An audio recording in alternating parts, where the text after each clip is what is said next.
നമസ്കാരം. തിരുവനന്തപുരം മെഡിക്കൽ കോളേജിലെ ലിഫ്റ്റിൽ രോഗി കുടുങ്ങിക്കിടന്നത് 2 ദിവസം. 2 പകലും 2 രാത്രിയും രോഗി കുടുങ്ങിക്കിടന്നിട്ടും പുറം ലോകം അറിഞ്ഞില്ല. മെഡിക്കൽ കോളേജിൽ ചികിത്സയ്ക്കെത്തിയ ഉള്ളൂർ സ്വദേശി രവീന്ദ്രൻ നായരാണ് ലിഫ്റ്റിൽ കുടുങ്ങിയത്. വീട്ടുകാർ പരാതി നൽകിയതോടെ ഇന്ന് രാവിലെ ലിഫ്റ്റ് തുറന്നു നടത്തിയ പരിശോധനയിലാണ് ആളെ കണ്ടെത്തിയത്. ഭക്ഷണമോ വെള്ളമോ കുടിക്കാതെ തീർത്തും അവശനിലയിലായിരുന്നു. ശനിയാഴ്ച ഉച്ചയ്ക്ക് 12 മണിയോടെയാണ് രോഗി ലിഫ്റ്റിൽ കുടുങ്ങിയത്. ഇന്ന് രാവിലെ 6 മണിയോടെയാണ് ലിഫ്റ്റിൽ കുടുങ്ങിയ നിലയിൽ രവീന്ദ്രൻ നായരെ കണ്ടെത്തിയത്. നടുവേദനയ്ക്ക് ചികിത്സ തേടി ശനിയാഴ്ച രാവിലെയാണ് രവീന്ദ്രൻ നായർ മെഡിക്കൽ കോളേജിലെ ഓർത്തോ വിഭാഗത്തിൽ എത്തിയത്. ഡോക്ടറെ കണ്ട ശേഷം ചികിത്സയുടെ രേഖകൾ എടുക്കാൻ വേണ്ടി വീട്ടിൽ വന്നു. രവീന്ദ്രൻ നായർ തിരികെ വീണ്ടും ആശുപത്രിയിലെത്തി. നടുവേദന കലശലായതിനാൽ 1-ാം നിലയിലേക്ക് പോകാൻ വേണ്ടി രവീന്ദ്രൻ നായർ ലിഫ്റ്റിൽ കയറി.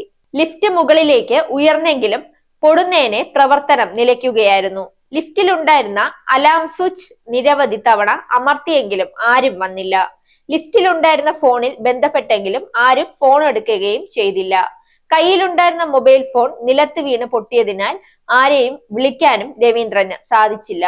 അതേസമയം രവീന്ദ്രൻ നായരെ കാണാതായതോടെ കുടുംബം മെഡിക്കൽ കോളേജ് പോലീസിൽ പരാതി നൽകി.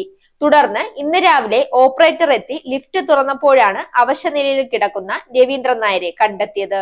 ലിഫ്റ്റിന് മുന്നേ തകരാറുണ്ടായിരുന്നുവെന്നാണ് ഓപ്പറേറ്റർ പറയുന്നത്. എന്നാൽ തകരാറിലുള്ള ലിഫ്റ്റിന് മുന്നിൽ മുന്നറിയിപ്പ് ബോർഡ് സ്ഥാപിച്ചിരുന്നില്ലെന്ന് രവീന്ദ്രൻ നായരുടെ കുടുംബം ആരോപിക്കുന്നു. സംഭവത്തിൽ നിയമ നടപടിക്ക് ഒരുങ്ങുകയാണ് രവീന്ദ്രൻ നായരുടെ കുടുംബം. Zag news, Thiruvananthapuram. Ultimate entertainment destination. Watch SAG News. നേരിന്റെ വാർത്തകൾ നിങ്ങളുടെ വിരൽത്തുമ്പിലെത്താനായി സാഗ് ന്യൂസ് ചാനൽ സബ്സ്ക്രൈബ് ചെയ്തും ഷെയർ ചെയ്തും ഒരു ശരിയായ മാധ്യമ നിലപാടിന് നിൽക്കാൻ ഞങ്ങൾ നിങ്ങളെ ക്ഷണിക്കുന്നു.